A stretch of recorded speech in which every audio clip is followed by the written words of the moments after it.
All righty. Welcome to lesson 4. 4 of virology class. All right, today we're going to be talking about, the first half's going to be about viruses. Well, 4 different viruses, roughly. Some common ones. And then we're going to do some drawing at the end, because it's all about how the virus can enter the cells. So we're going to be talking about the puzzle pieces or the receptors, the binding sites of viruses and cells.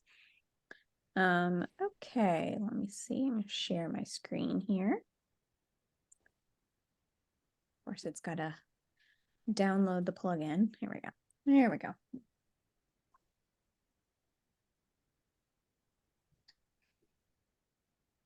Takes a minute.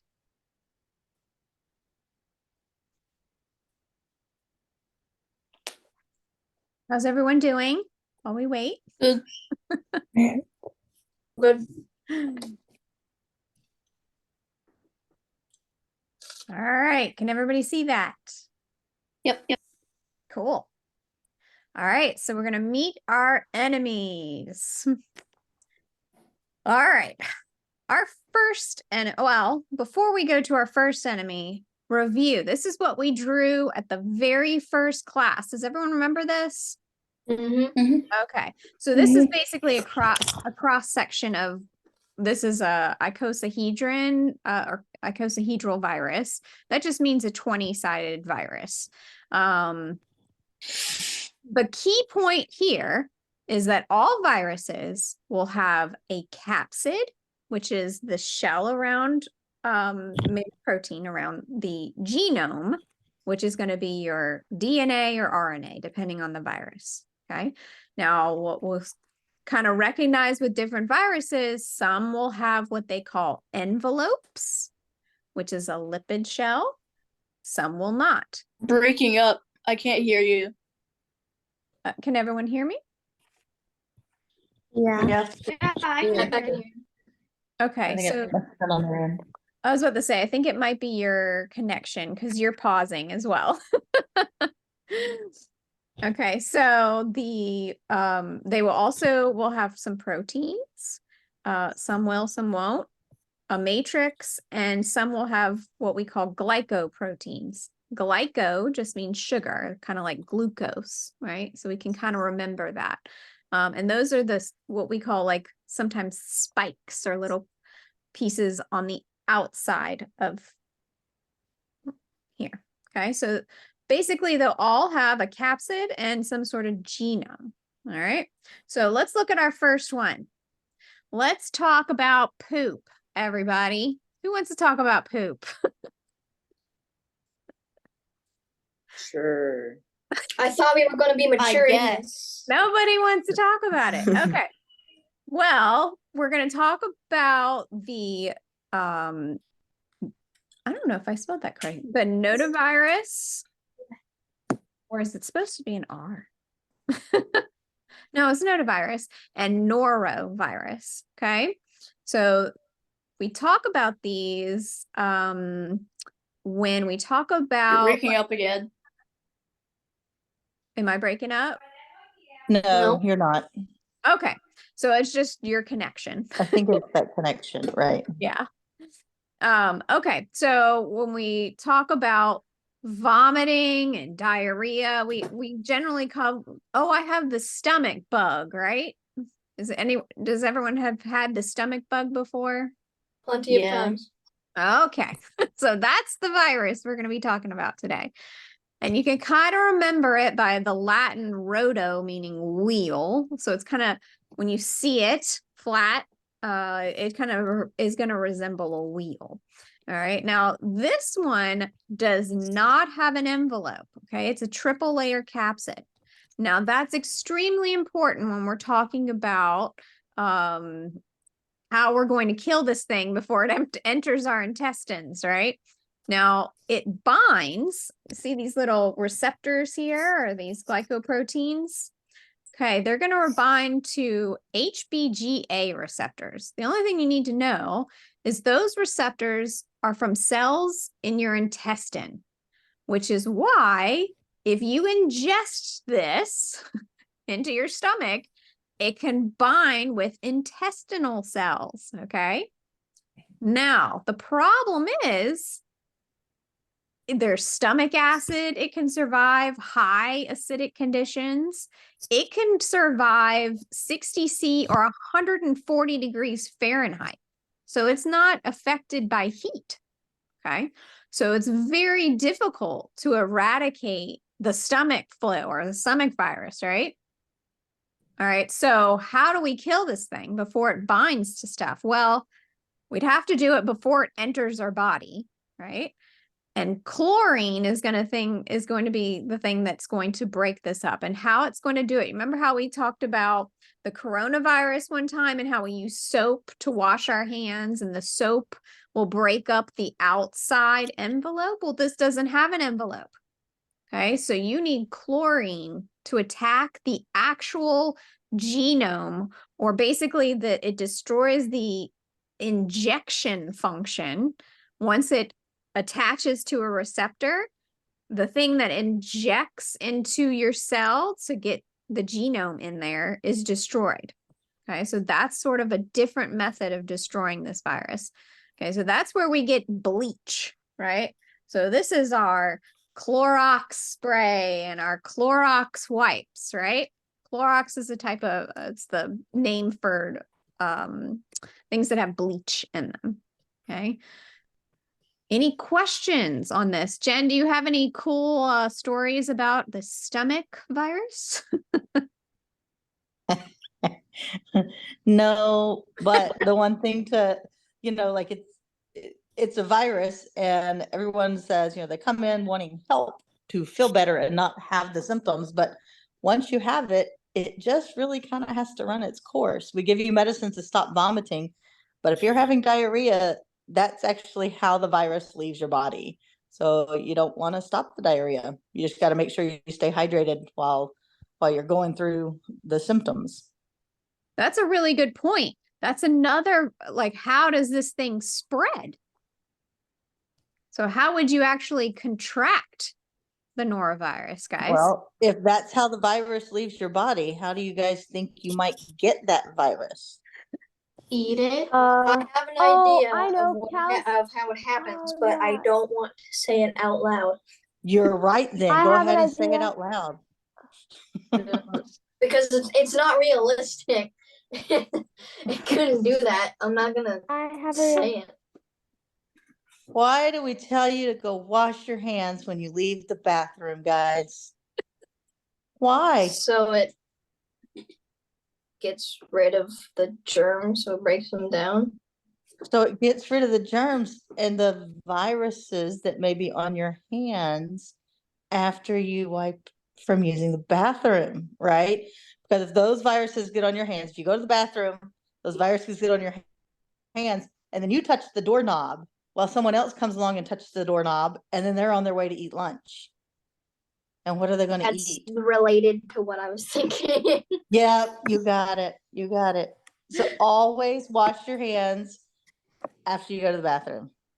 Yep. Remember when we said, oh, the coronavirus is just not, the virus isn't just floating around, right? It's got to be in some sort of droplet or when you sneeze or a mucus capsule, right?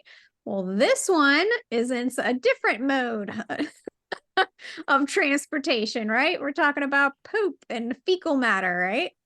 So let's say there's a strawberry factory, right, that uses cow poop or chicken poop or something like that also for fertilizer, and they don't wash the strawberries, and then I wouldn't trust that factory with my life. And then you take them home and you don't wash the strawberries and then you eat it. So we also need to wash our produce too. Oh, without knowing, that's the sad part. Yeah, and then you could transfer it, right, on different surfaces, and other people touch those surfaces and then also get it. Kind of gross. You can just drink the water at the bottom of the Clorox box. Don't do that. And it will get rid of it. You It will just kill you it just have to all. like drink Bad bleach. medical That's all you have advice. to do to get rid of it. No, no. Do No, not drink do it. not drink any type of Clorox. All right. Our next virus we're going to be talking about is the adenovirus. Does anybody know what this is? I think I've heard it before. So a lot of people get it. This would be kind of like the common cold. That's exactly what I was gonna say. Okay.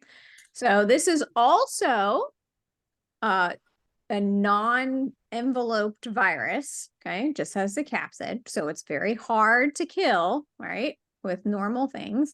So it's more resistant with disinfectants. There are about 47 types of the common cold that infect humans, and they mutate all the time, which is why it's really hard to get a vaccine for a common cold, right? It's always mutating. And how do we get the common cold? What does that infect? Like the air. Yeah, so that's going It to be, travels through. that's right. That's going to be in droplets, water droplets or mucus droplets, right? From sneezing or coughing or fluids, basically, is how you're going to share the common cold. Jen, any advice about the adenovirus? No, except for, again, when you get the viruses, there's nothing really to do but try to be comfortable and suffer through them. There's not really a magic medicine to make any of the viruses go away. Yep, Which that's going to be we have your antibiotics that help with bacteria, but your own immune system has to really fight it. So if your own immune system has to fight it, who probably deals with these the most? Your cells. Well, your cells are dealing with it. Which population group, like across humans, have the lowest immune systems? Babies. Babies, yep, young children, and who else? Old people. Very, very old people. That's right. So like in your house, maybe when you were little or you're 4, 5, 6, a cold comes through the house and mom and dad kind of feel bad for about one day and they have little sniffles. But like the 2 or 3-year-old is taken out for a week with high fevers and just feeling really bad. But it's because they're growing their immune system, and growing that immune system is extremely important. We kind of want the little kids to get sick sometimes, because otherwise they're never going to get all of those memory cells and things so that they can be adults that don't have to deal with it very much, right? Yep. This chart I thought was pretty cool on both of these. So this is a disinfectant chart. And I'll see if I can, I don't know if I can blow this up or not. Let's see if it'll let me. Haha. All right. So the first one we're going to see here is the adenovirus here.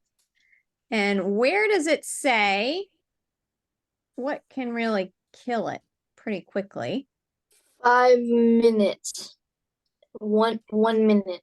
So here's your group here. We have some Clorox things, right? Hydrogen peroxide. But we also have a little bit of, this is our Lysol. Okay. Now the norovirus is right here. What is the main thing that kills that?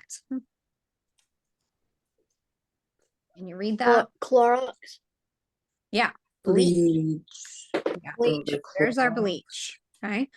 So this is really cool chart because you can actually go, you have to look, not all disinfectants are equal, right? Because it just depends on how the virus, the anatomy and physiology of a virus, because everyone is different. And so how we're going to kill it is going to be different methods. Washing hands is always preferred, right? Because we're talking about the vehicle it's traveling in, right? Is what we care about when we wash our hands.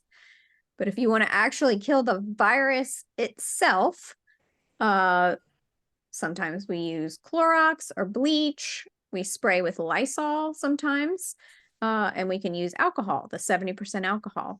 And we showed you guys that with, you guys remember my big bubble? And then Emma put her finger with water and the bubble stayed, right? The lipid layer stayed. But if she dipped her finger in alcohol, the bubble immediately popped. Okay, so you're breaking that lipid layer. Well, and another Is there good something point is else what I you can said, help you know, with? like Thank you. these Okay. these other things aren't necessarily going to, like, washing your hand isn't going to kill that rotavirus necessarily, Right. or that adenovirus, but it physically removes it from your hands. So the point of washing your hands a lot of times is mechanically getting the stuff off your hands. That's why rubbing your hands together is required. Like putting the soap on there and just sticking them under the water doesn't clean your hands the way that they need to be cleaned, because those things would still be on there because it doesn't kill it. It just mechanically you're trying to wash things away. Yes, exactly. And that's if you had a good example is a bubble, which is like a lipid layer. And if you have a wet hand, like just water, and you put bubble on it, is the bubble going to pop? Yes. No. No. Yeah. So, but if you have your hand full of alcohol and you put a bubble on it, Yep. so you definitely have to use soap to kill that lipid layer. Like dissolves like in chemistry. All right, so the next one we're going to talk about is influenza. So what do we call this, guys? The flu. The Flu. There's two types, right? Influenza A and B. And we're just going to be kind of generic today. Let's see if I can, yeah. So this looks a little different than the other ones. This one does have a envelope layer, and it has awesome little glycoproteins that are going to be named different things. We're actually going to have a separate class just on how influenza would enter the body. It's very complicated, but we can definitely learn it. The thing is it's like one of the most studied viruses, so we know a lot about this virus. We do have vaccines for them. The problem is these awesome little glycoproteins right here, they mutate. Okay, so because of that, they hide themselves from us. Okay, so we can't always kill them or find them. All right.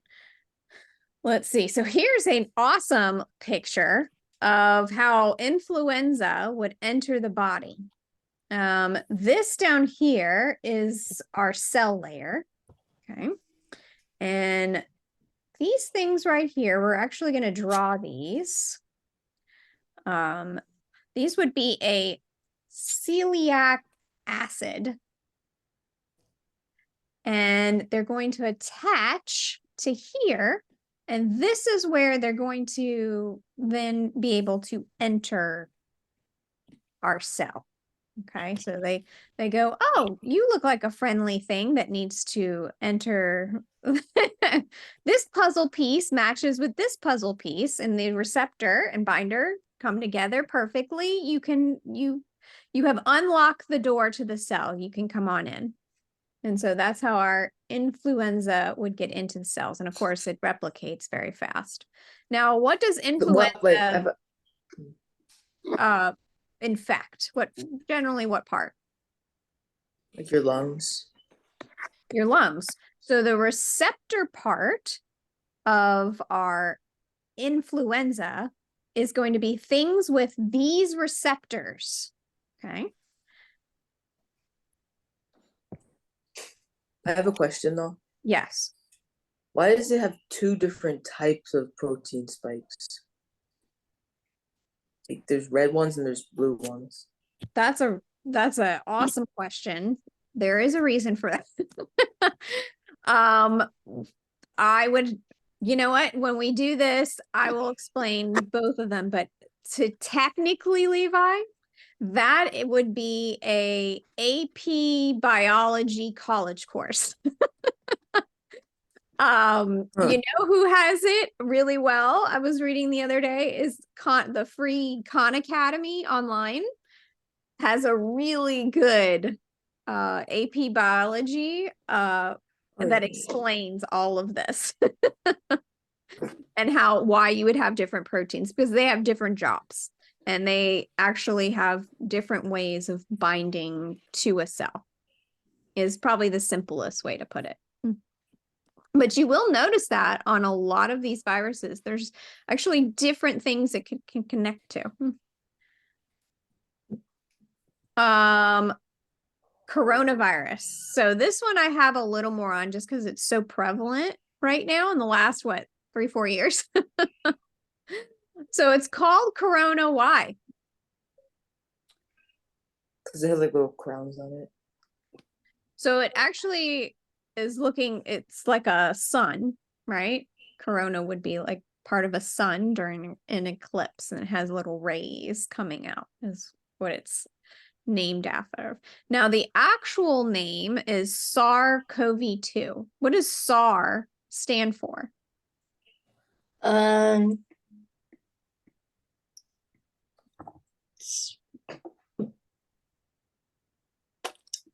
Looks like it stands for severe acute respiratory syndrome. Thank you. It's right there. Severe acute respiratory syndrome. Oh, I was trying to.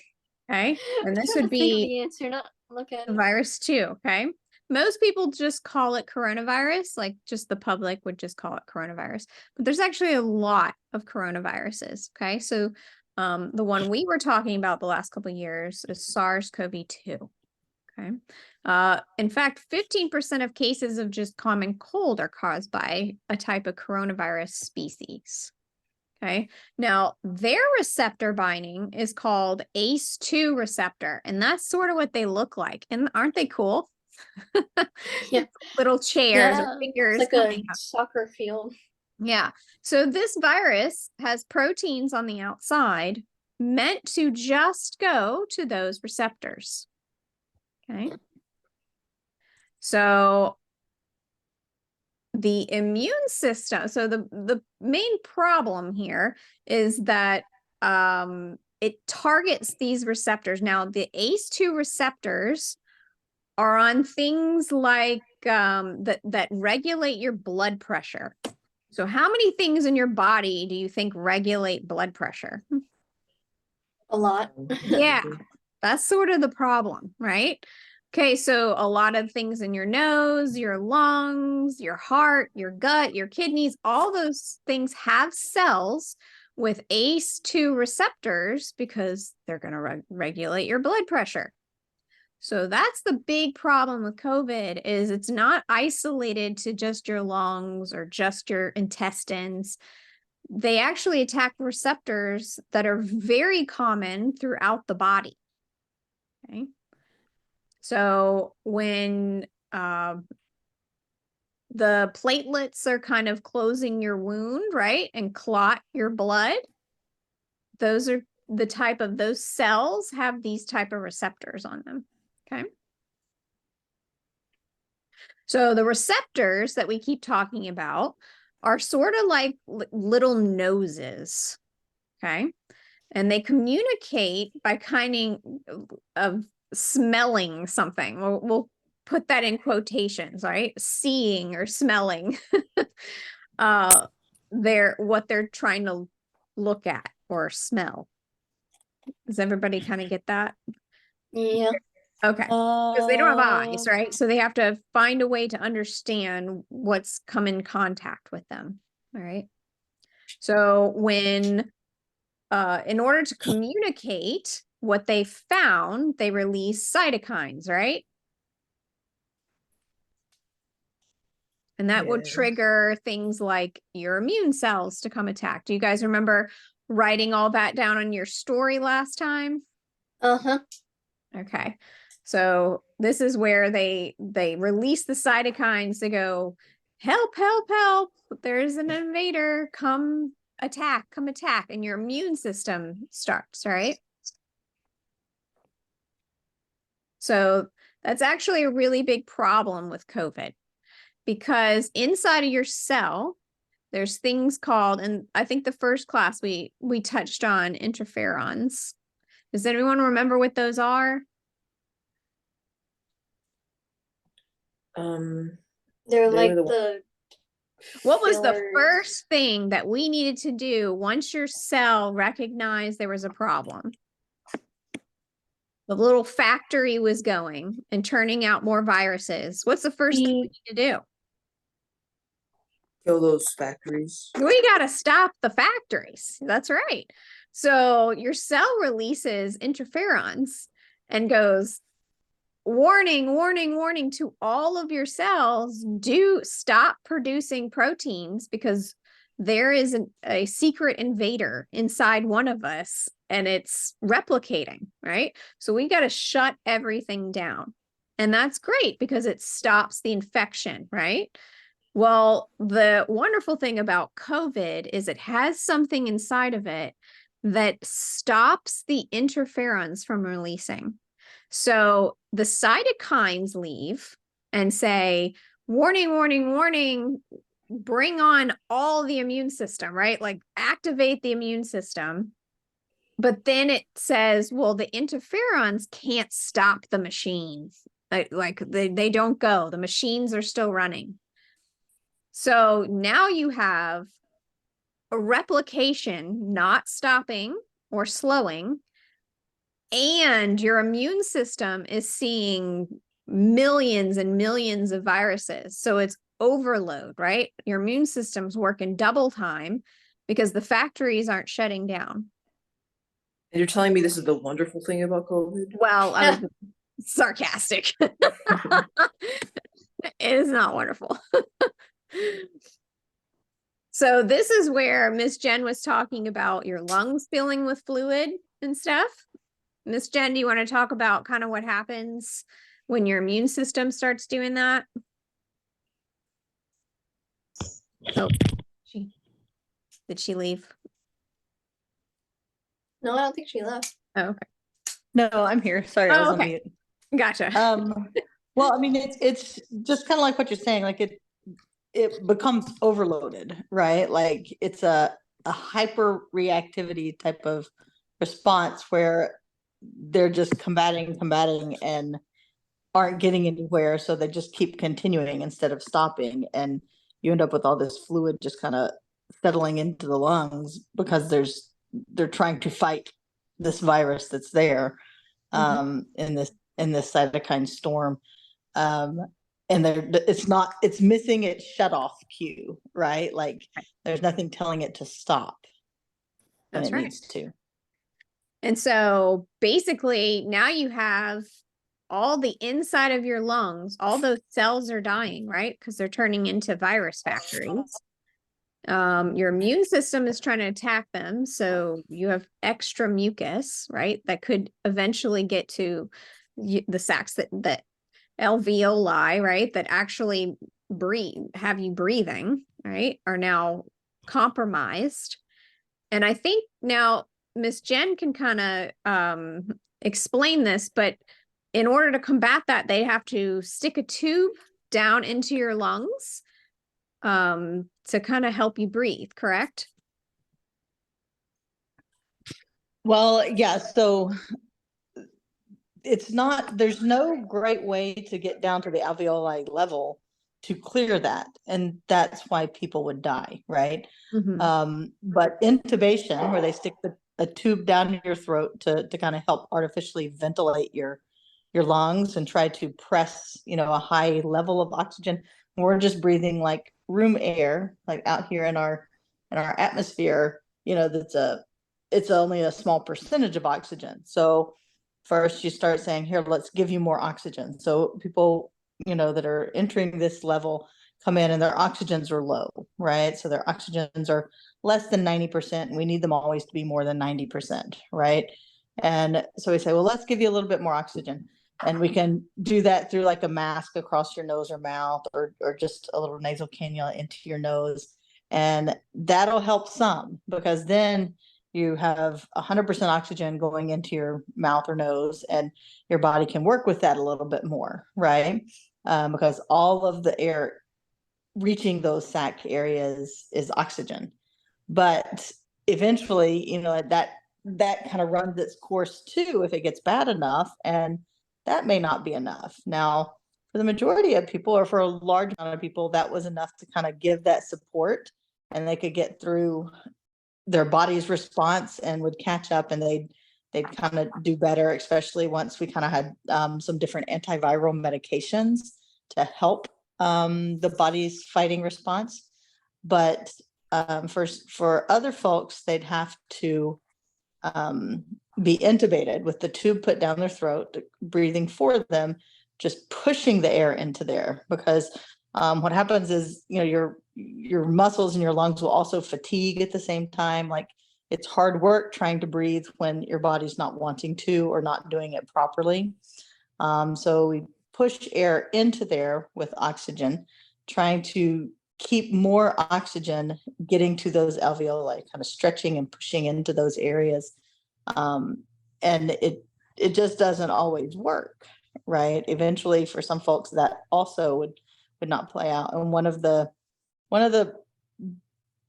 bad things about COVID was, normally we can intubate people and they follow an expected course, and we're like, okay, we can keep them breathing and keep oxygen going for them until, they're ready to be extubated, which is that tube coming out, and then they can recover, right? Mm-hmm. And it kind of just fills that role of breathing for you while your body can't.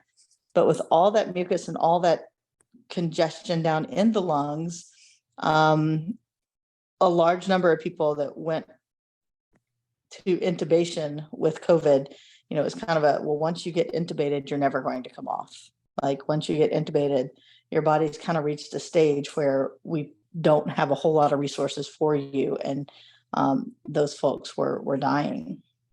Yeah, I was reading the inflammation can actually rip holes in the tissue of the lungs, and you just can't recover from that. Yeah. Right.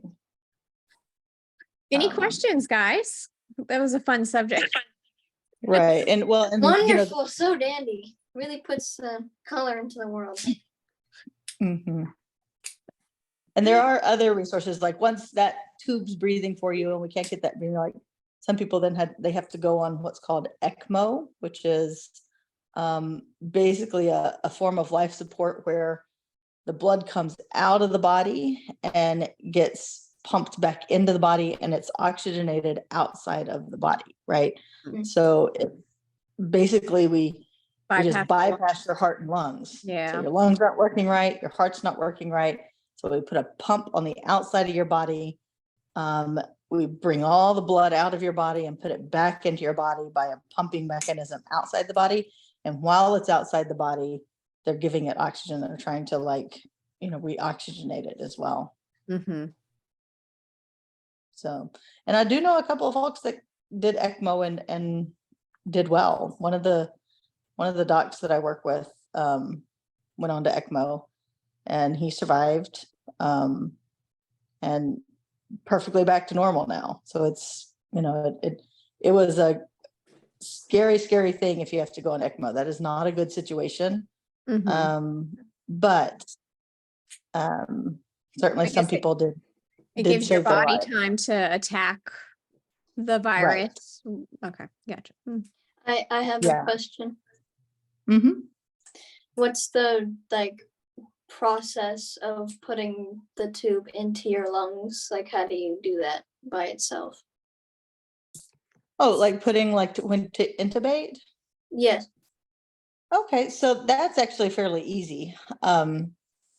It's they're going to give you medicines. So if you're being intubated, first you're going to have an IV or you're going to be unconscious, right? You're not going to know anything about what's kind of happening, right?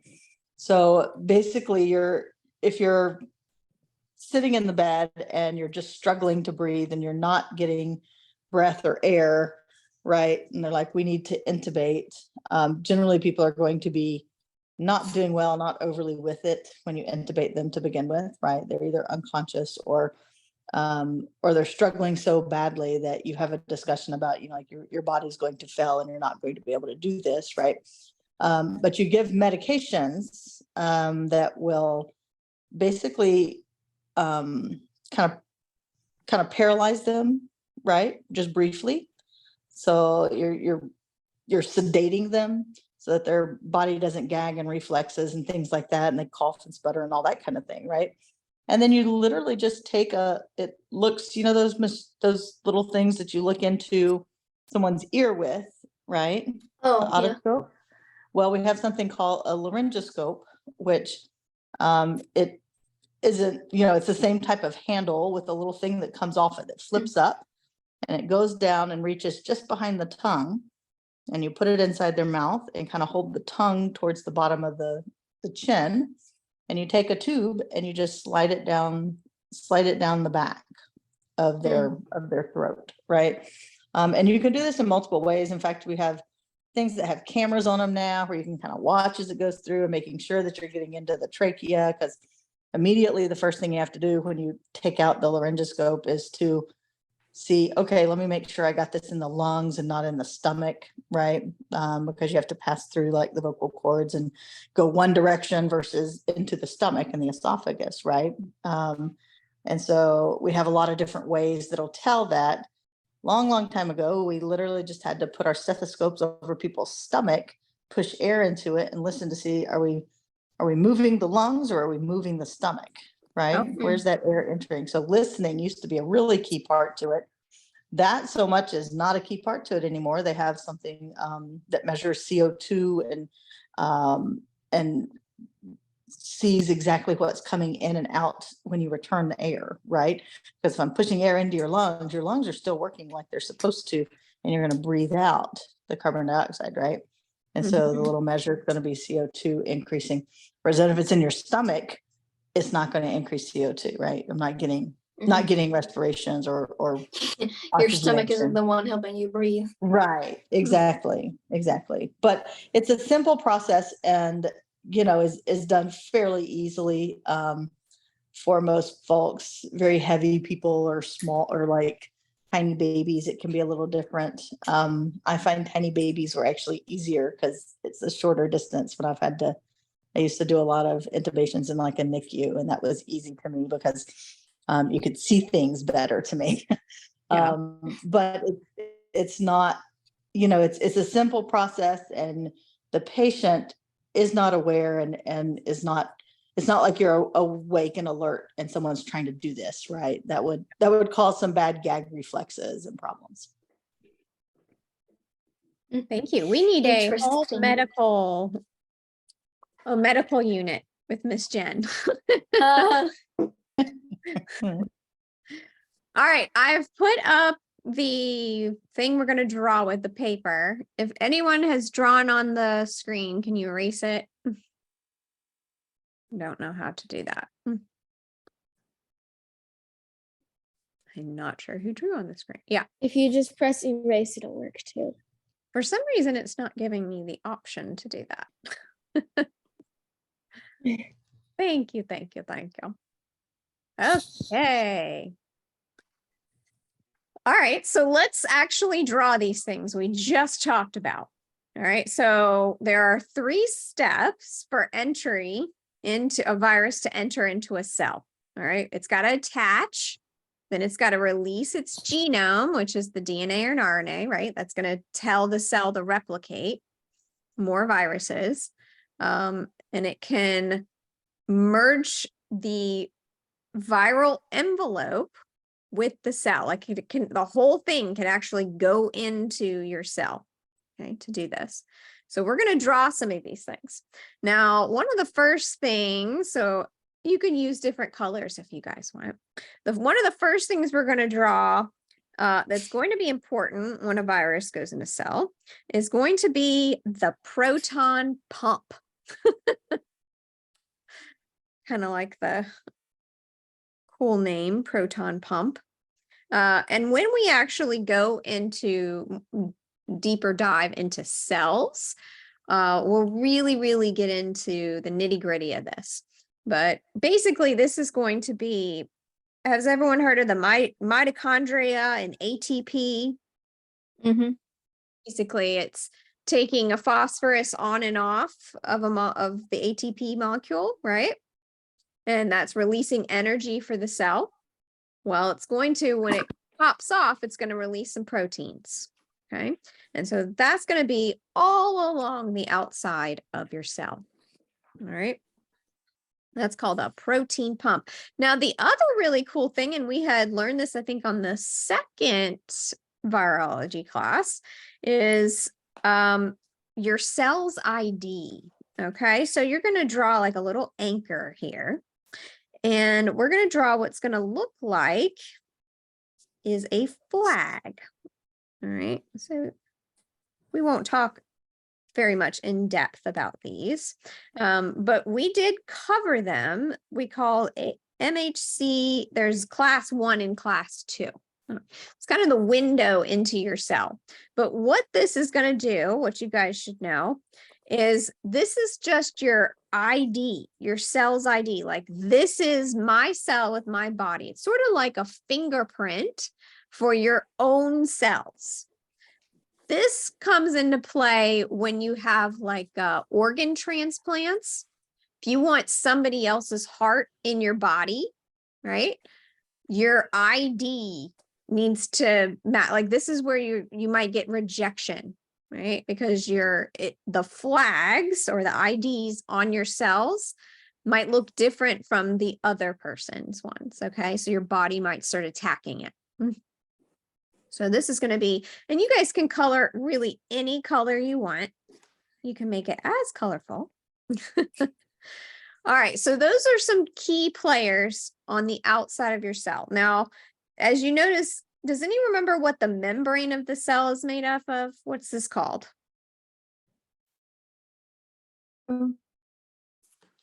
Phosphorus. I forget. Phosphate. This is a phospholipid. Phospholipid. And we call it a bilayer because you kind of see 2 layers there. And all this means, lipid means fat. Okay. So it's a phosphorus and a fat. We'll just be really simple today about it. Well, do oil and water mix?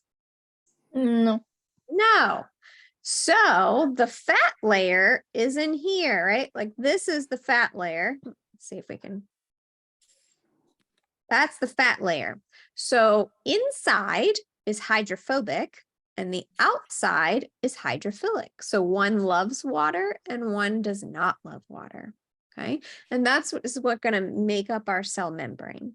And so inside in order for things on the outside of the cell to go through our phospholipid layer, we're going to need special proteins to help them come through our lipid layer. Okay. So one of the first ones we're going to talk about, and we kind of talked a little bit about it with our first virus, is this spirally. We'll draw 2 big ones here. This is what we're going to be our protein anchors. This is inside of our layer.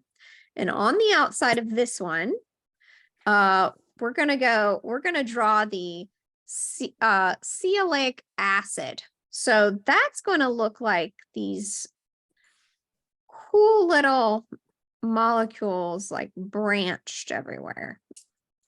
Okay. Now the cool thing about this is the acid part, I guess, it's really a sugar molecule, are these 2 little dots right here. Okay, that's going to be our sialic acid. Where's my other one? I'll draw 2 of them if you want. And does anybody remember what binds with this receptor? Ooh, do you remember? What kind of receptor was that again? Okay, so this would be number 1, and it's spelled SIALIC.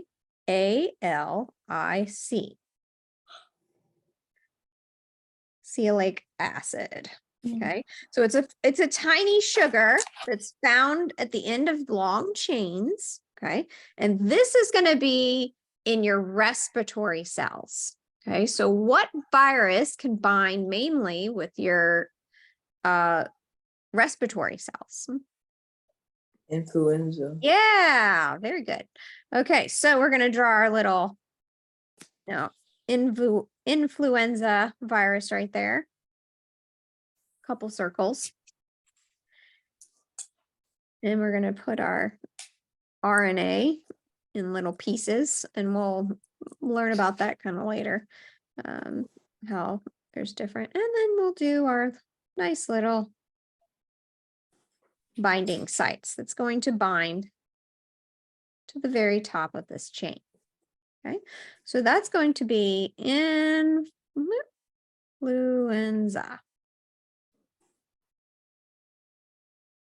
All right, everybody got it? Okay, so this is where the puzzle pieces need to fit, right? The proteins on the outside, or the glycoproteins on the outside of the virus, are going to match up specifically with this receptor only. Okay. All right, let's do another receptor.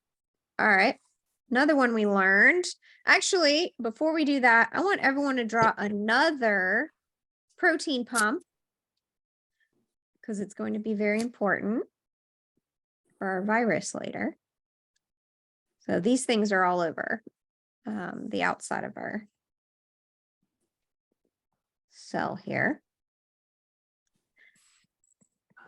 All right, so our next receptor we're going to draw is going to look like, y'all tell me what it looks like. Kind of like a crescent wrench, I'd say.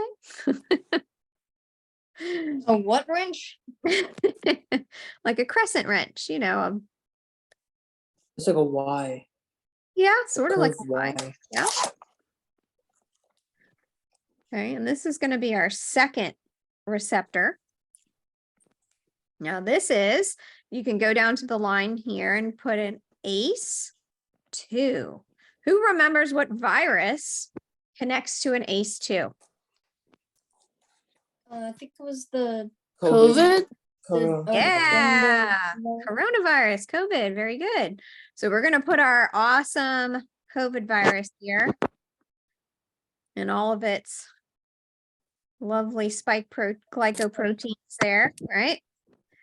And it has a double helix DNA inside, okay? And it's going to combine right there. So its glycoproteins only connect to an ACE2. All right, now, as you read here on the second line, so that's the enzyme that tells the blood vessels to relax. So that's in your lungs, your heart, your intestines, right? So we tend to, when we get COVID, all of these things are affected, right? It's very similar to the flu, but you can see how it's also very different because it binds to a different receptor. All right. Am I going too fast, guys? No. Ready? Got it? All right. Let's see. All right. Another cool one we actually didn't talk about. This is kind of just like a block, I'd say. It has a little dip in it. Okay. This receptor is number 3. Okay. This one is going to be on the third line here. The receptor is called CD155, also known as PVR. Okay. So this is going to be in your skin, your lungs, and your intestines. Okay. But we've named it PVR because it's very, very famous for, and we're going to draw a little hexagon-ish thing here. This would be a polio virus. Oh. So this receptor is just for polio. Okay. Of course, in your body, it's not for polio, but it's famous for polio attaching to it. Your body actually uses it for your epithelial cells, right? Your skin, your lungs, and your for other things, for making those things. But polio seems to attach to it. Okay, so our next virus is going to have also little squiggly anchors we'll put down here. And it can either look two different ways.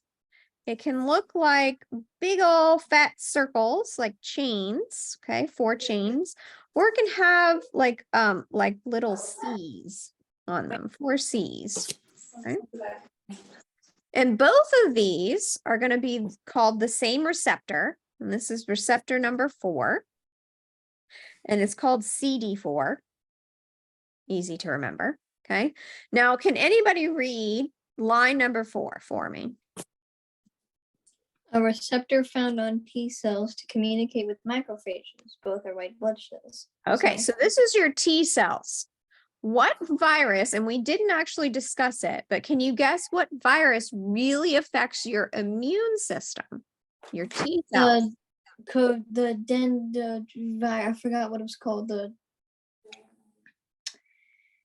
I forgot the name of HIV? it. What'd you say, Levi? HIV. That's right, HIV. Okay, so that's going to be your immune one.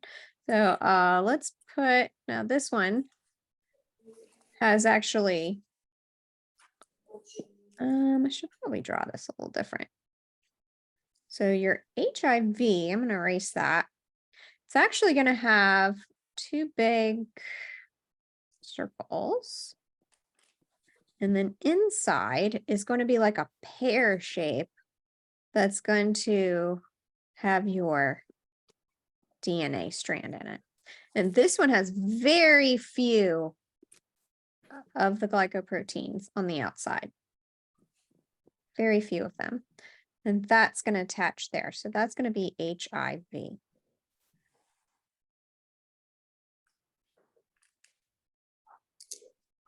Right, so that one just attacks your immune T cell receptors, which sucks, right?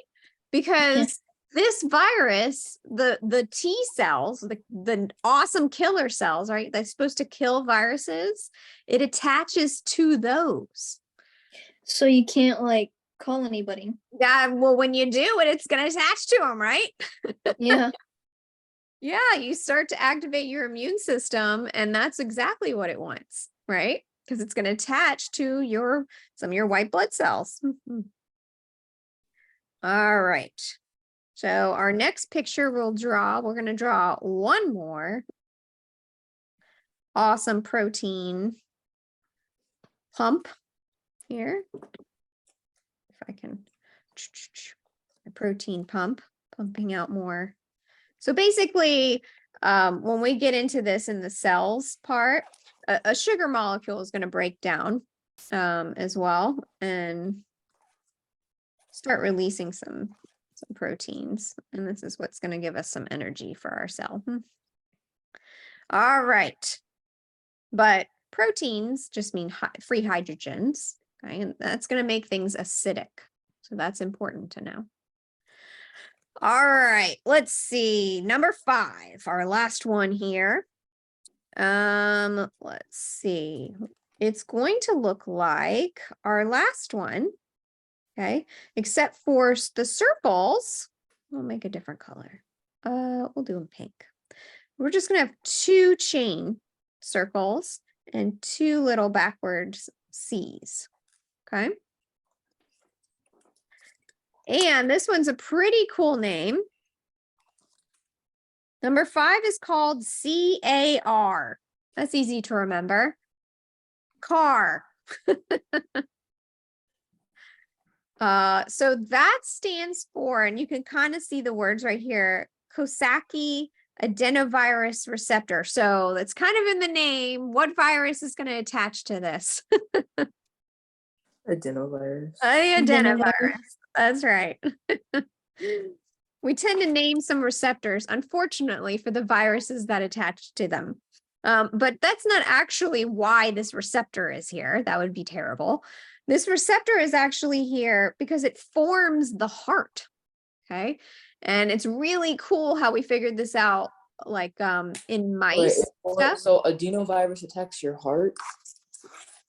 Yeah. That doesn't sound it's things that's right. So you'll have formation of heart attaches.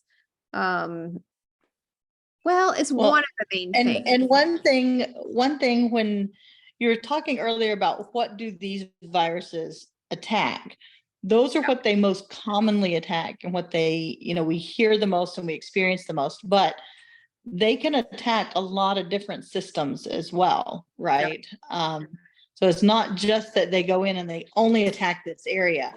Those areas are usually, highly susceptible to it, and they tend to be the most common, but you can still have other areas that these viruses can attack.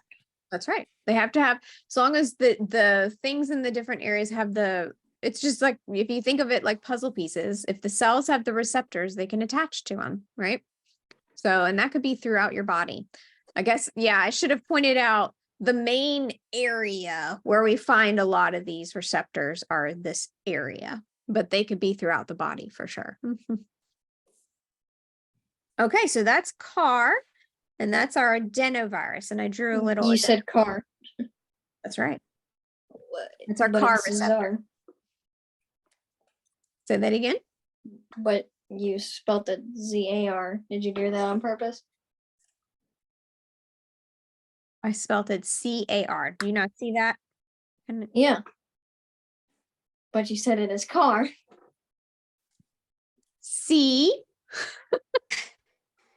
CAR. Oh, I thought you said Z. I'm like, who's on first? Yes, car. Sorry, maybe it's my dialect.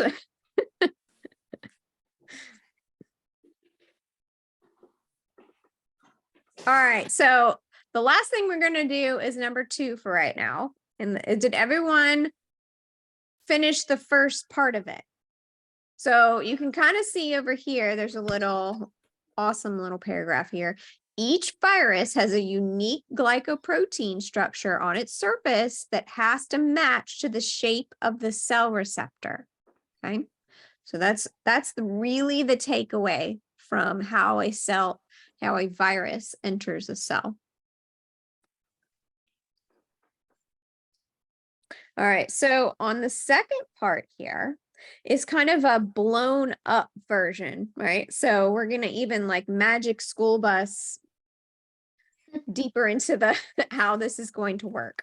So if you'd have the capsid layer of the cell here, and you can color the capsid if you want, it's up to you. All right. And it's going to go next to the cell membrane. It's going to attach. It's going to kind of use this awesome mechanism inside of the kind of looks like this, all right, like a curly Q to open up. Once it attaches, it can then open up the cell membrane, and that's where exactly how you'd think the RNA can then go in, right? We can actually have that going into there.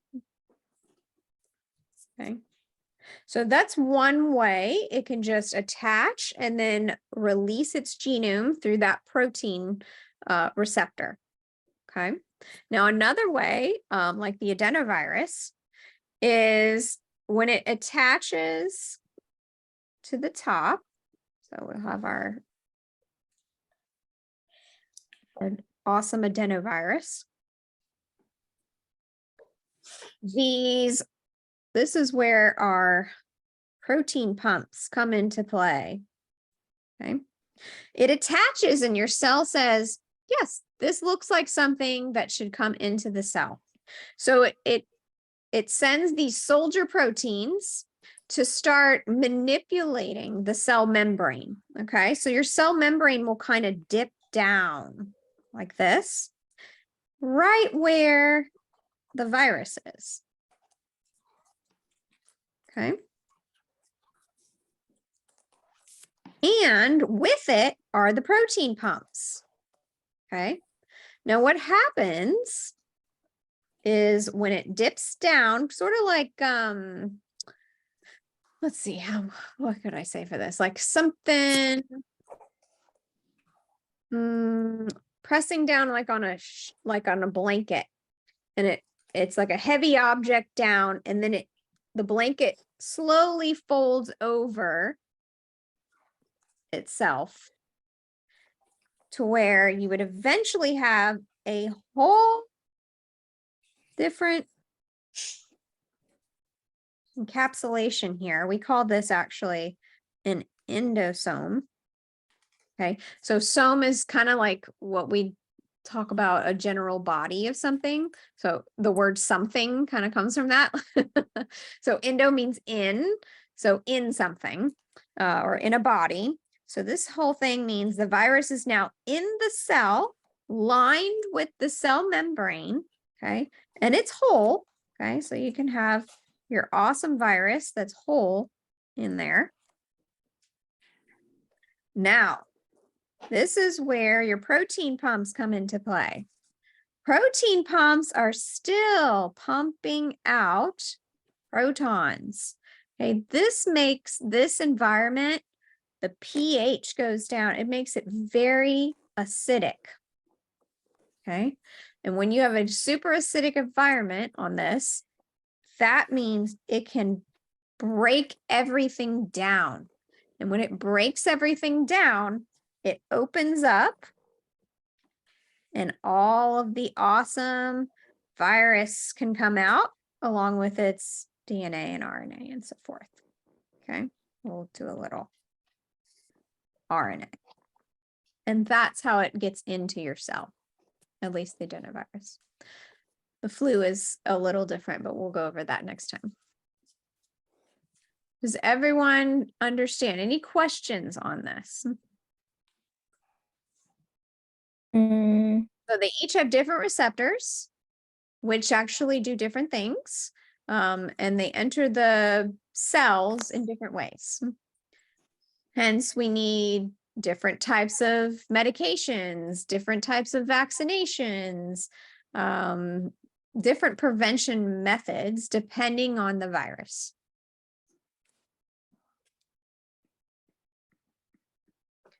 Can I see anyone's pictures? Is anyone brave enough to show me what they got? No. No. I can take a picture of mine. I mean, I want to, but like, doesn't like you can't even show. You can't see what's a picture and what's not a picture because I also wrote notes all around it. Okay. Well, I want to see it. I want to see all your. I have Only the host Yeah. can in this meeting. this little, Oh yeah, that looks great. Perfect. Good job, Levi. Only the host can share in this meeting, so I can't share my. Oh, sorry. I'll Thank- turn that off. I keep forgetting. It goes back to that as a. There you go. There. Yeah, I think it's like set up thing. This It is mine. Very good. more neat than mine. Good job. Yeah. Did you take a picture of yours, Lola? Yeah, you really can't tell what's a drawing, what's words. Oh yeah. Look at, wow. I'm impressed with that. Yeah, I kind of I accidentally wrote the notes before I drew the pictures, so there wasn't a lot of space left for pictures. Oh, I love it. But I tried. We need to blow yours up next time into a big sheet of paper and you can write everything on it. Yeah.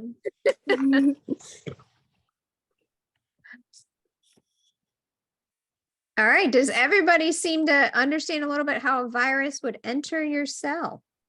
yep. Yes, somewhat. Somewhat. Yeah, same. Well, we'll go over it again next time. You guys will know. All right. So here are some awesome. So I have Clorox. What is that going to kill? Like a Clorox spray. That is going to kill the coronavirus. At least some of it. No, no. Remember you Gotta kill gotta the drink flu. it. You gotta drink it. Yeah, it'll drink kill yeah, you you. gotta drink it. Don't drink it. Gonna kill an influenza and adenovirus. Yeah, the stomach flu, right? Yeah. Oh, I that's Yeah, thought- I but thought please stomach don't drink flu was- it. I thought stomach flu was red. Yeah. Rid of- Will Lysol kill the stomach flu? Mm, Not really. Yeah. no. Great against bacteria. It'll kill 99.9%. All right. Miss A Tara, what should be bacteria. worse? Miss Tara, what should be worse? Oh. If I had the stomach bug or if I drank Clorox to get rid of it? Oh, drinking Clorox. Do not do that. But what would happen if you do? Hospital time, Oh, baby. Jan- So in the war they use chlorine gas to kill people. Yeah.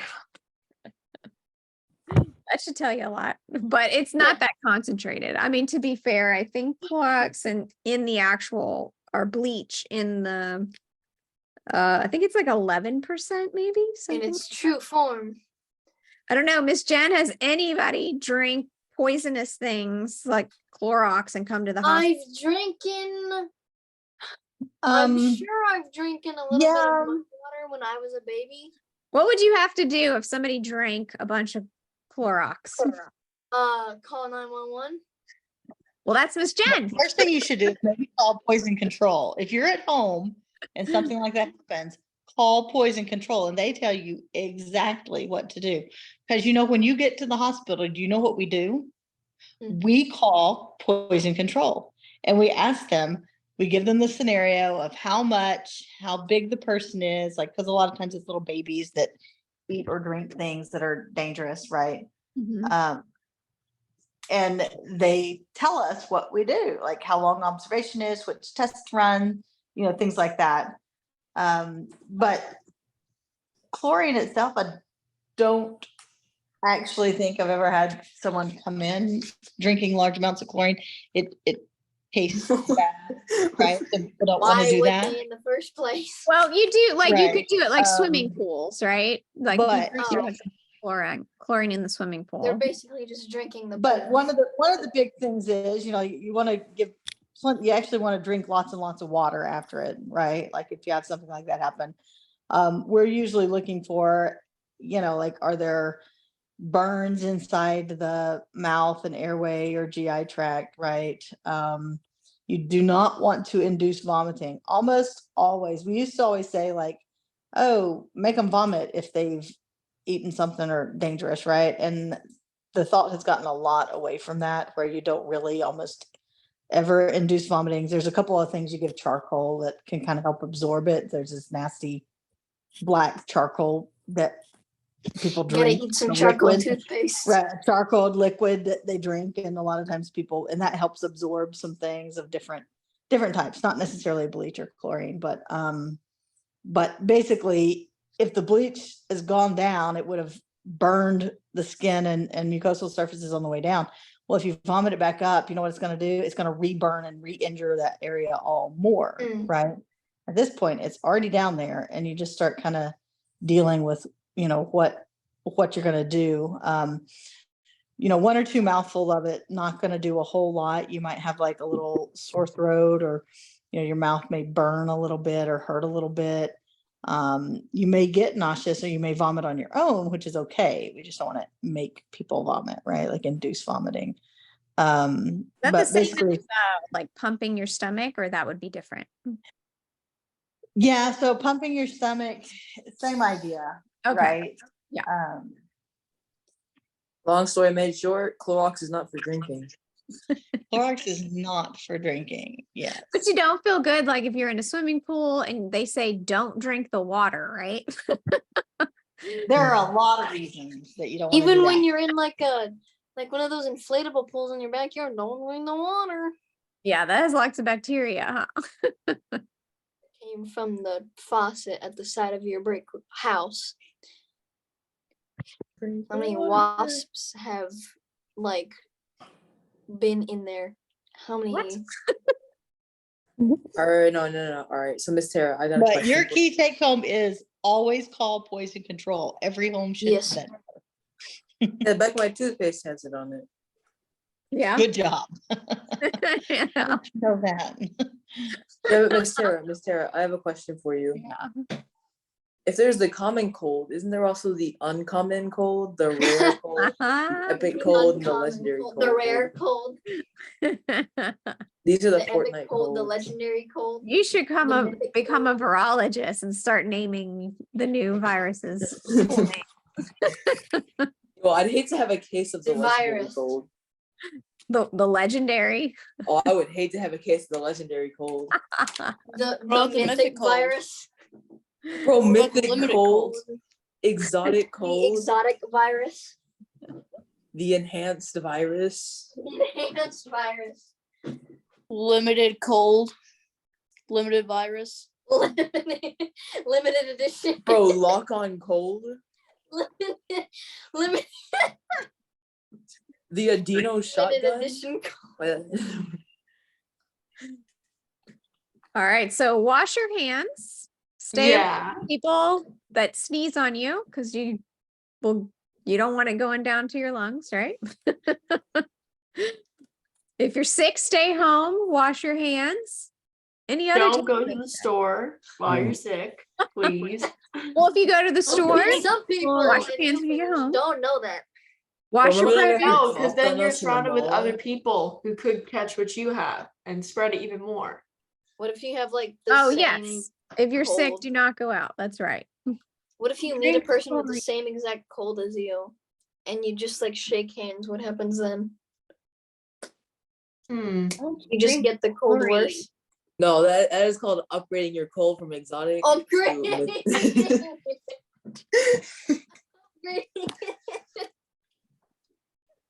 those are the upgrading. Those are the upgrading. You know what features. should happen? Level 999 cold. They should have a Minecraft mod where you're trying to survive with all these viruses that And the that pandemic. are hostile and will attack I you. think they made that actually. You should make it if they don't. Make it yourself. Yeah. Make Why it did I always myself. Show people this is our real problem, not zombies. Not zombies. Zombies already contracted the virus. That's how they turn into zombies. Exactly. And they spread it even more. And they kill you with it. Oh, So Turn basically, you into zombies. oh wait, no, you wouldn't have to make a mod for that because all the potions, like there are some potions that will give you like hearsay. Well, Like- no, my idea is the viruses are walking around, and if they attack you, They have legs. little Yeah, the Things spike that- proteins are legs. Did you see these little Spike gremlins proteins walking are around and legs. just touch you and now you're just dead? yeah. Gotta They wear get a infected. hazmat suit. And then you see everybody else as an enemy. But Oh, really they're yeah. actually people. Yeah, then you see everyone else on the server as like a zombie or something, and you Oh. have So to you attack attack You it. get to choose whether you want to be a zombie and you gotta survive. until the effect wears off. Easy did actually. That'd be interesting. Yeah. Now I need to see if that's in the marketplace now. It's actually, I She's want to show looking you it guys up. the I hope it is. Okay, let's see. Okay, do What did I just virus do? mod, I guess. Not a skin pack. Yeah, you're gonna have to turn off skin packs. Yes. Impact, there's a hazmat suit.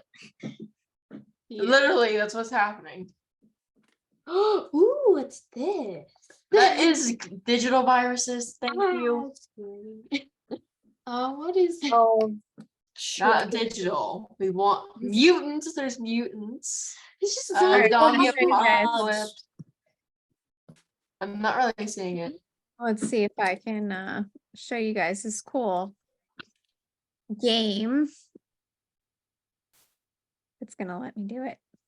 It's it's a video, so you know how it might kick me off. So if it kicks me off, I'll you know how it Maybe you is should with make someone video. else the host. Why in case it kicks you off.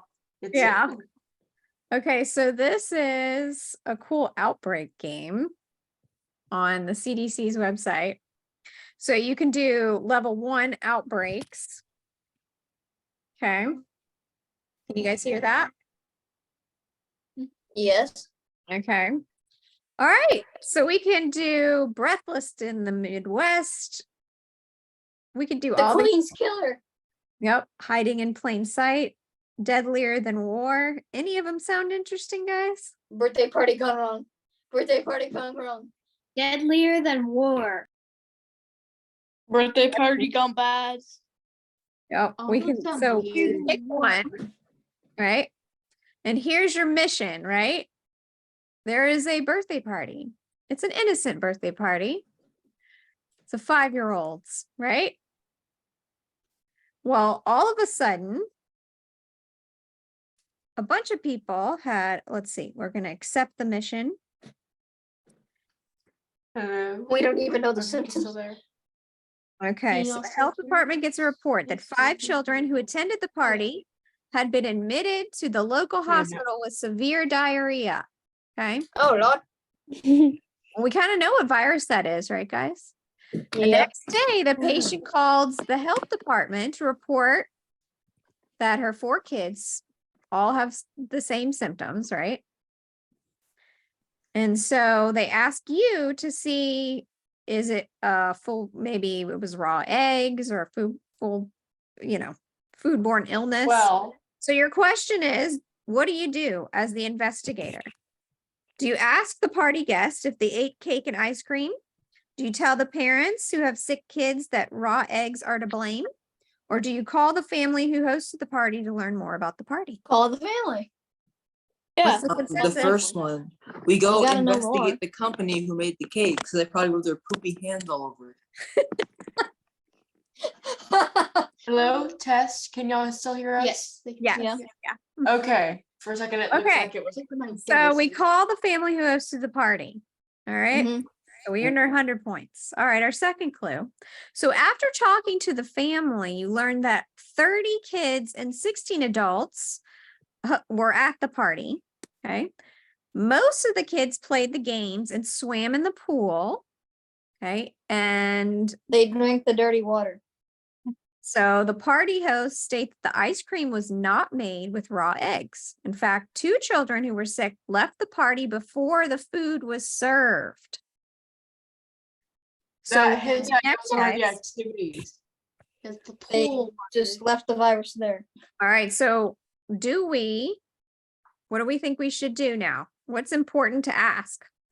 What foods I did you think- eat? Did you swim or do you have a weakened immune system? Which question is the best? Swimming sounds 3. like Someone.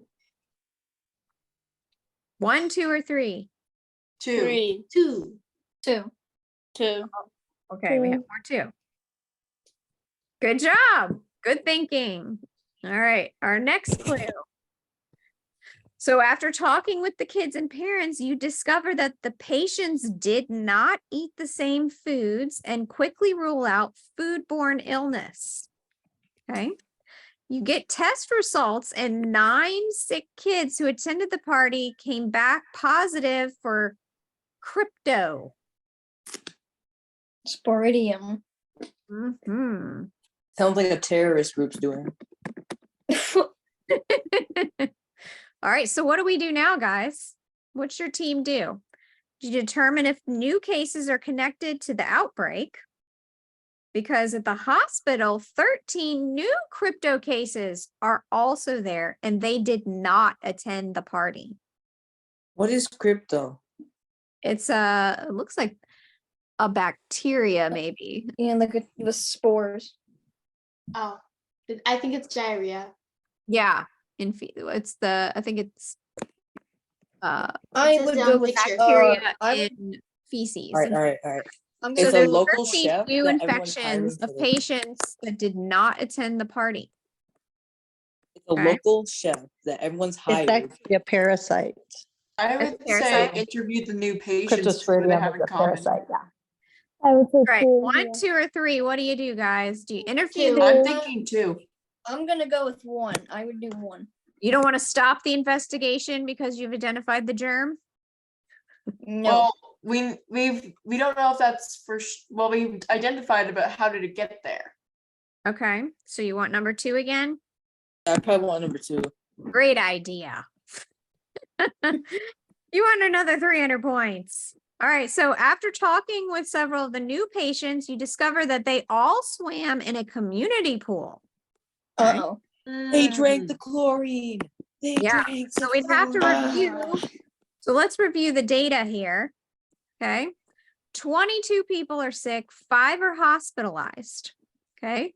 And most became sick 1 week after swimming in the pool. Okay. Let's see. Alright. Oh, you have different cases. Oh, this is pretty cool. Let's see if we can blow these up. So Okay. here are 22 patients. Okay. So I'm what seeing is a lot of- generally their age and sex? So male. Why was female, there a and how many months? 66-year-old at the birthday party? Well, and this Not all is the just the different pool. It doesn't necessarily mean the party. Yeah. Oh. Oh yeah. Most of them are, well, some of the, there's a I'm one, s- There's a what? there's a 1-year-old. Most of them are children. Yeah, most of them are Yeah. children, bro. Most of them are Like kids. most of them to like teens. And most of Okay. them I don't went in think the there's a morning. specific thing in gender, but it looks like most of them So- are children. Based on the Wait. data, what do most patients have in common? Are they adults, They're female? young. They're children. There's more they're male than female. female. They're more There's more children. male than For female. some reason, No. There's 12 males and there's 10 female. I don't think that's much of a difference. why is it? Well, what's the difference? So how many adults were there and how many kids? It's after. Are we gonna still consider 18 and above adult? They said there were 9 kids, so anyone else would be adults. Okay, I clicked. Oh, there were nine people from the birthday party. I'm guessing.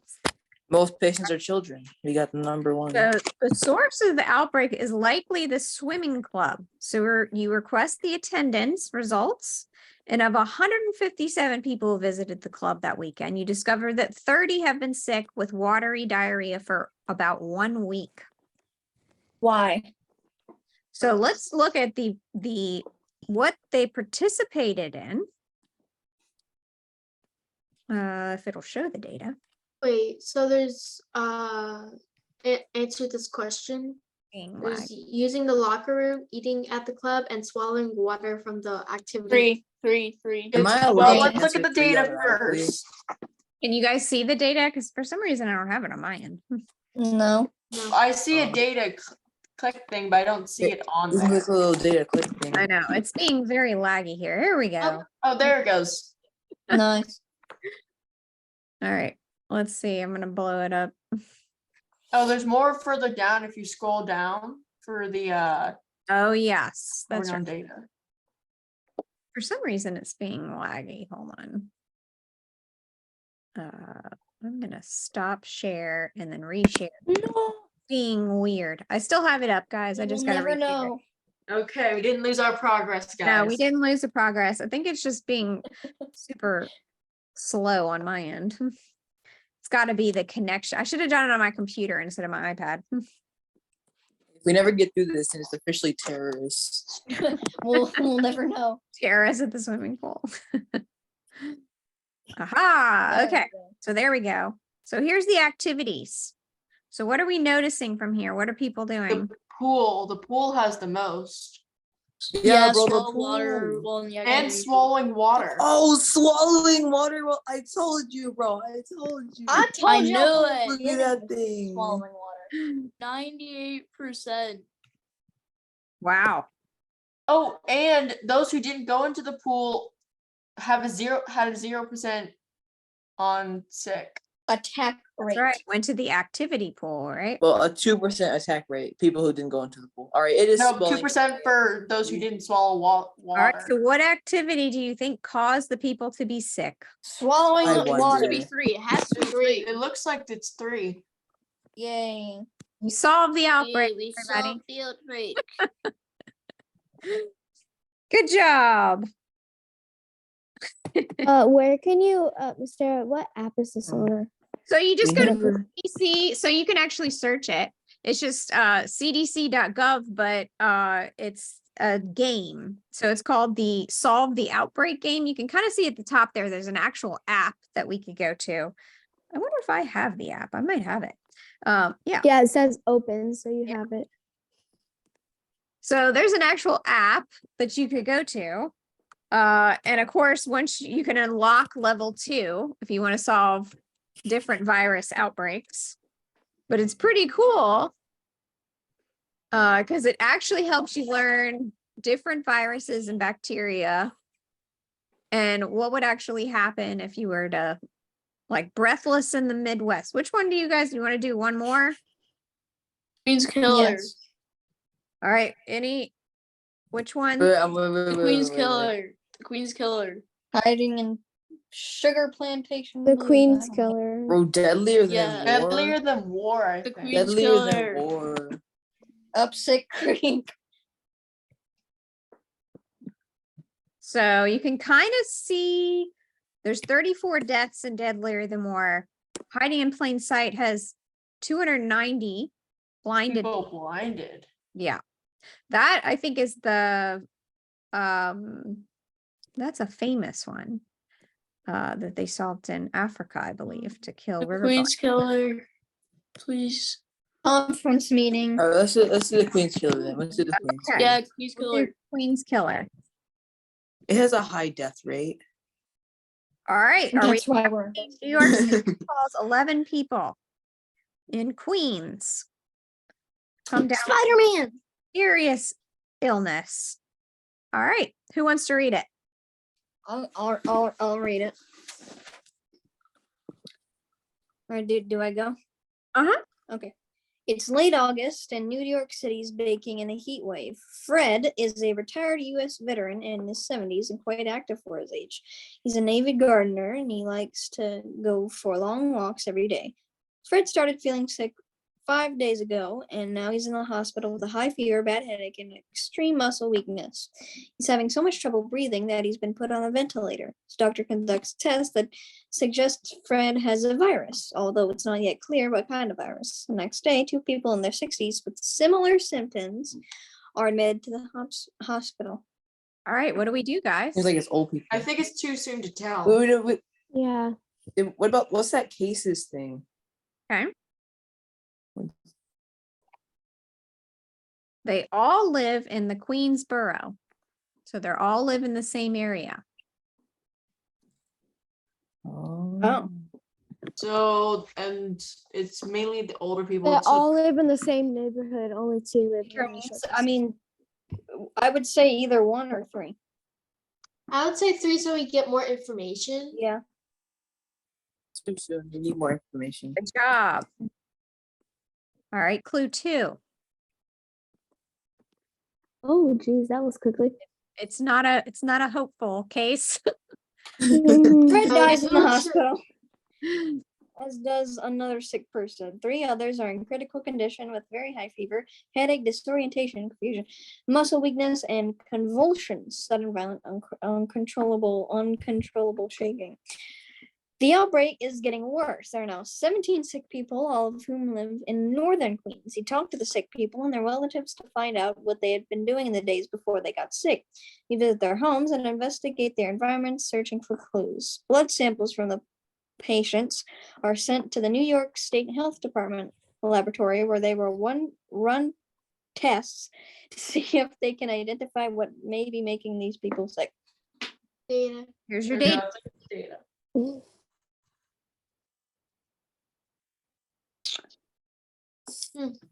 17 people have lived in Queens. Yeah, everyone who got it lives in Queens. Yeah.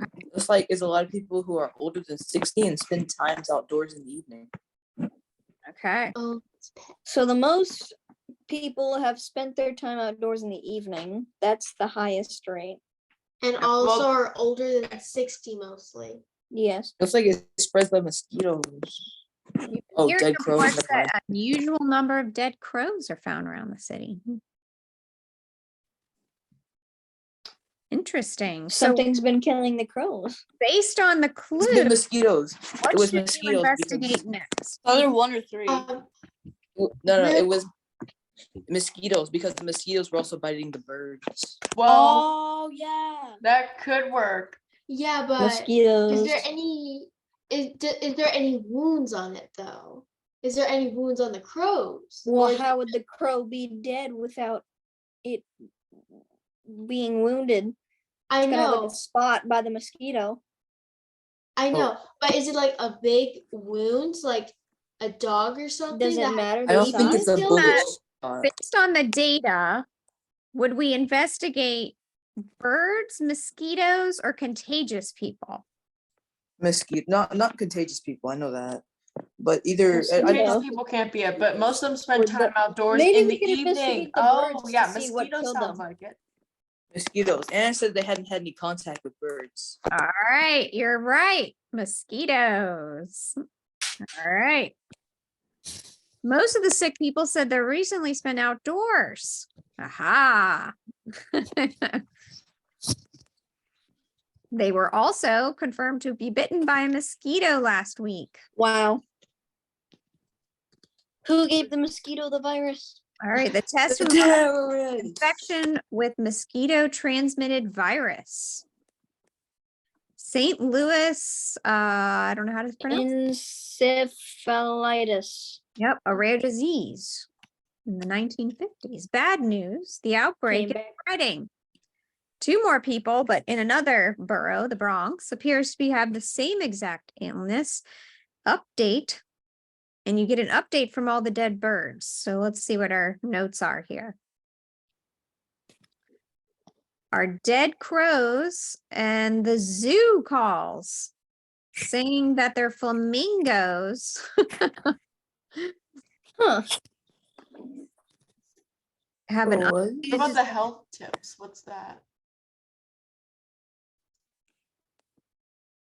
Oh, it's just Well, that's just Yeah. like life hack. fever, headache, nausea, vomiting, and tiredness is the There's symptom. more. There's more. I think. I'd say it looks like the first one.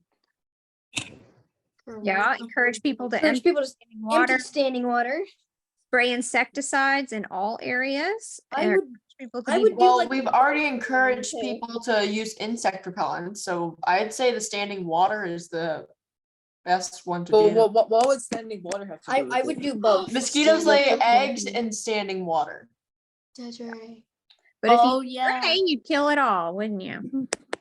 Yeah, you kill the eggs with spray. Also, All right, which one? 1, 2, or 3? One. One. I would say It's not two. two. I'm Yeah, I would say told two. y'all, I told y'all. I told The y'all. best step is considered spraying insecticides everywhere. I told y'all. All right, so the lab tests on the crows show that they have West Nile virus. This is actually very prevalent where in Texas. I think, Miss Jen, did you talk about West Nile virus? Is she still on?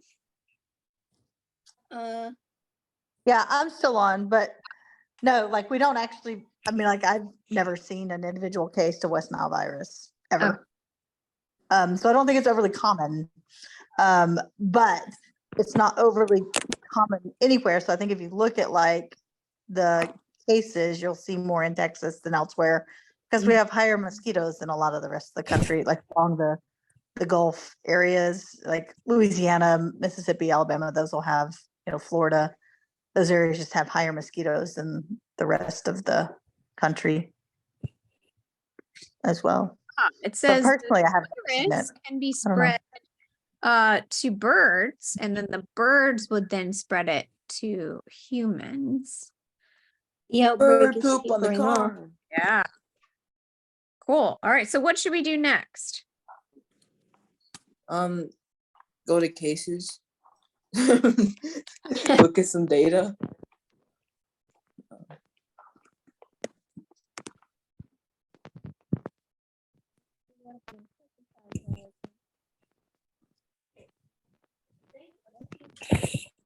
I think you lost like- your Emma. I think you lost your microphone. Oh, because it Doesn't look connected like to my headphones for some reason. Doesn't look like our insecticides work. Can you hear me? Yeah, we can hear you. Pretty good. Here's our surrounding areas and the symptoms. So they seem to be dwindling off, right? Yeah. So And I think it is working. And the insecticide was done September 14th, was sprayed. Okay, so September 14th, the insecticide was sprayed. Did it work? Yeah. It Oh, was well, going down no. before No. September 14th. Well, it was going down before September 14th. All right, so has it helped or not helped? No. No. No. Too soon to tell. 1, 2, or 3, which one you guys want? Too soon to I'm tell. going with 2. Too soon to Survey know what? says. Survey says you're wrong. Oh, Oh. What? We told you to. Okay. let's see. Sarah, they were all saying 2, not too That's soon to true. tell. Yeah, it looks like it would be number 1. Why'd you pick 3? So October begins, 62 people have gotten sick and 7 have died. They were in their 60s or older.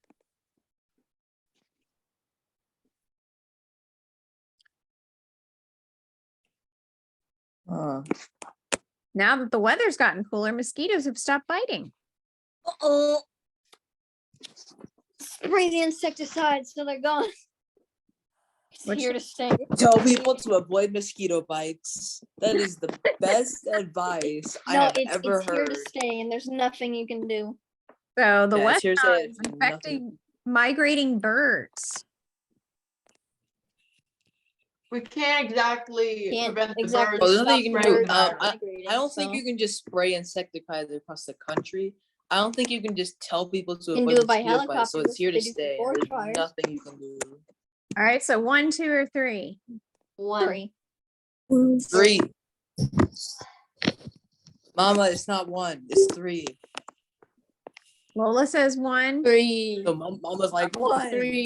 3. 1. Oh, 3. no. Bro, what? This Bro, head- Well, what? I is don't that? have an attitude. I'm just not a very optimistic person in this situation. Yeah. So you have to. It was But how are you gonna do that? What, you're just wasn't gonna get the big plane and just Can't exactly go across stop the US, birds from just migrating, spraying can stuff you? everywhere? So you have to tell people Just to drop avoid a big mosquitoes. mosquito bite repellent nuke. He told you it was 1. So we earned 300 points, guys. This is insane. No, this is insane. They're just that's their opinion. They Wait, don't what? live by other Wait, was people's it spray insecticides across the country? Was that the answer? No. It was tell people to avoid mosquitoes. All right. I want you to never get a mosquito bite again. You hear me? Yeah. You have to put spray on or something, deep. So I they thought it was see like what literally just run run. from the It's not mosquitoes. that I thought hard. was what they No, were asking. Levi, it's like put your bug spray on. Because how many times do you go outside with bug spray Oh, okay, on? that makes more Right. sense. I'd say I thought they like were literally once just every 6 asking you months, to run but you from go outside every mosquitoes. day. You just have to put it on every day. That makes sense. That makes sense. I thought they were telling you to run from the mosquitoes. this one We that's have also done that. deadlier than war has killed a lot of people. I want to see what that is. Oh, the city of Well, the village it's of Gold, deadlier that than killed war. like 400. war. Oh, it's 100 military veterans are sick and have Gunpowder. Chlorine gas. Oh. Agent never mind. Orange. Ooh, we accept the mission. Let's see why they're all dying. Agent Orange. All right, so we got an Air Force captain returned home sick. 3 days later, he was rushed to the hospital with chest pains, fever, and trouble breathing. What is it, Miss Jen? And then he died. 10 more within a week of the Pennsylvania veterans have also died. This is not good, guys. What are our theories? Let's look at our data. Pneumonia.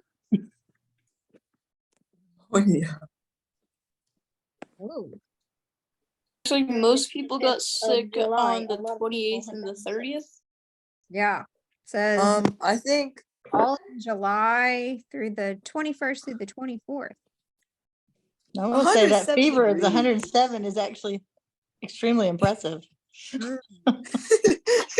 That's This is a unusual. good virus. This virus. That's is the good at unusual its part job. there. Well, which means they probably have never been exposed to it before.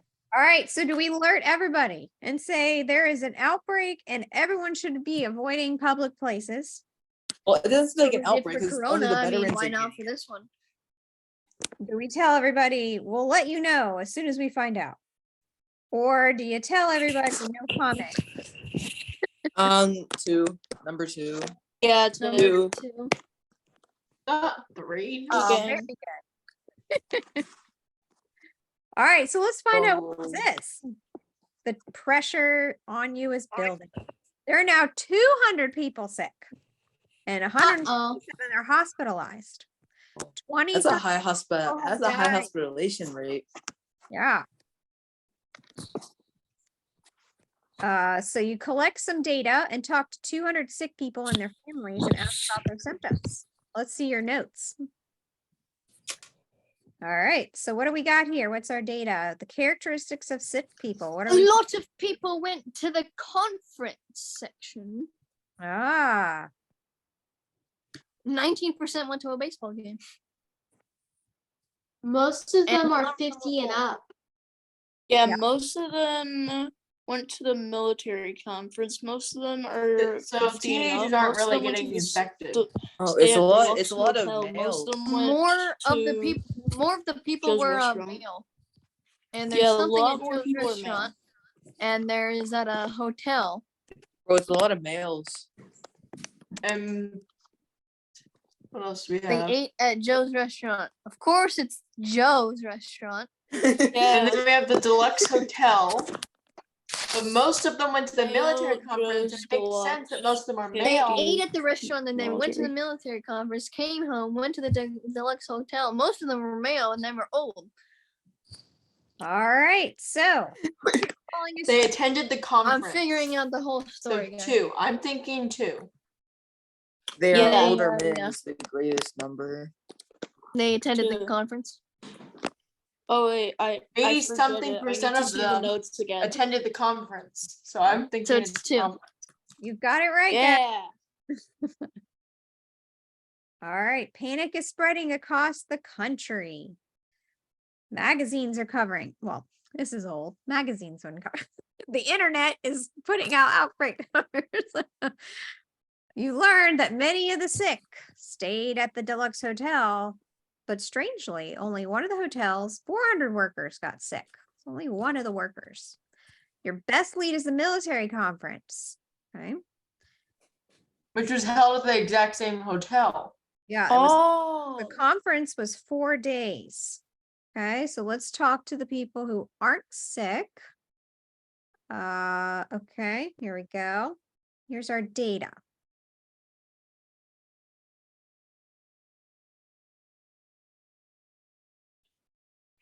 Most of them People- get The got closing sick. ceremony had a lot of people. Well, the speech Yeah, is it's tied with oh the no, but more speech and the people, closing were ceremony. at the. Oh, it might be the speech, the regular speech. Because, Yeah, the that- speech. that had more Yeah. people, and it's the same rate as with less people.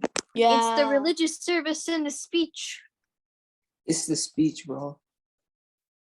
Well, the Yeah. speech had more people attending it. Yeah, the speech so- had almost 100 more people, and it has the same Yeah. attack rate. But there's a lot of people at the speech. 176 people. Yeah. Oh yeah. But at day 2 there was another speech that had 249 well people. Yeah. So it went down a little. So something went on Then day day 2. 3 had another one, and even Yeah. more people of that percentage got sick. Something went on in the movie. Well, the number of people who did not attend and still The got concert.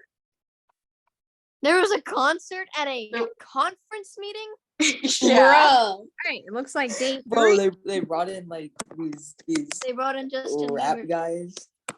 So day 3, Maybe, let's see. So what made people sick? The lunch on day 2, the Two. sandwiches, or too soon to tell? The Two. lunch on I would day say the two. lunch on day 2. Yeah. Or What one was of the one of percentage of speeches, lunch on one of day the two? speeches. You guys Okay, go said back to the chart. Go back to the chart.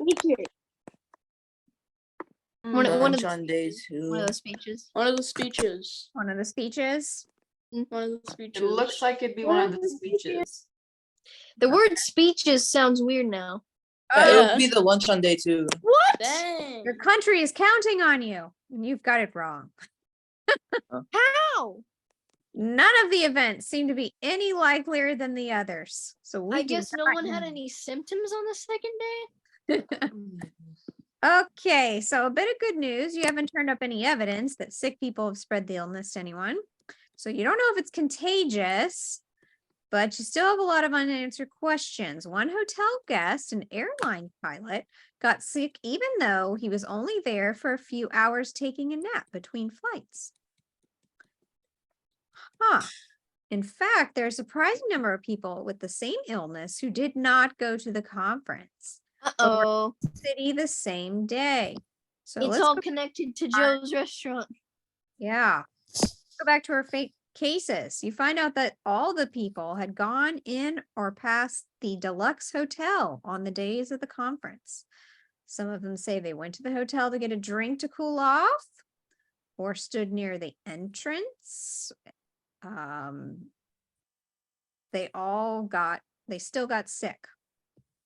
The whole It's- building was like Wait, one it big was virus. one Bro, the whole person. building, that is not a wall, my friend. That is a layer of I think it's bacteria. the second one because Oh. sometimes they like refresh the air and it might be like what they're using or something. It's So- reused air. He got sick. It's not- His wife went It's to the the air hotel to in use the and around the bathroom. hotel looks like it's died the later. most they could do. All right, so what do you think the source of the disease is from now? One or two. The air I'd in say and it around the was- hotel. I would Yeah, I say think it's so. 3. I would say Yeah. it's No, 3. no. It would be 2 because there's no way one person could infect that many people. Yeah, it's two. But- Good job. Okay. Yeah. All right, weeks and then months go by. Despite your hard work, you still don't know what caused the outbreak. You don't even know what the illness was. But finally, you get a break, working late one night in December. So 6 months later, a My lab goodness. scientist on your team runs some new tests and see something that y'all missed. It looks like a new type of bacterium, Uh-oh. an unfamiliar sample. Okay. More research shows that the new bacterium causes an infection of the lungs in the form of pneumonia.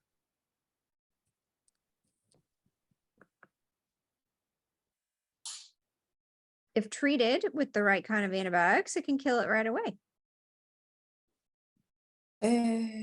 You've actually solved 3 outbreaks in one discovery. Yay. Based on the information, what is the likely cause of the outbreak? Air conditioning. Inhaling steam from the hotel showers. Yeah. Went to the Two. bathroom and got it. So it's Yeah. got to be the hotel's air conditioning. Gotta be. Two. Your calls a Yay. job. So a certain Legionella. Yeah, Legionella can grow in warm water cooling towers used in the air conditioning system of large buildings. You've solved the outbreak, guys. That is a Yay. mean old bacteria.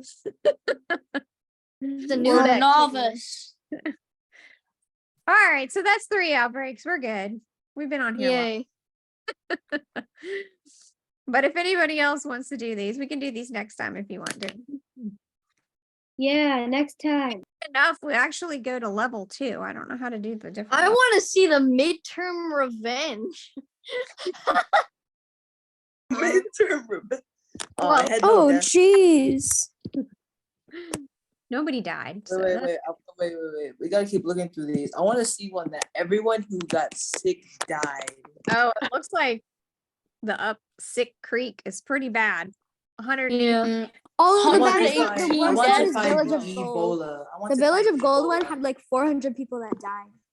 Oh, It's sad. yeah. Oh yeah. Once we find Ebola, where is Ebola?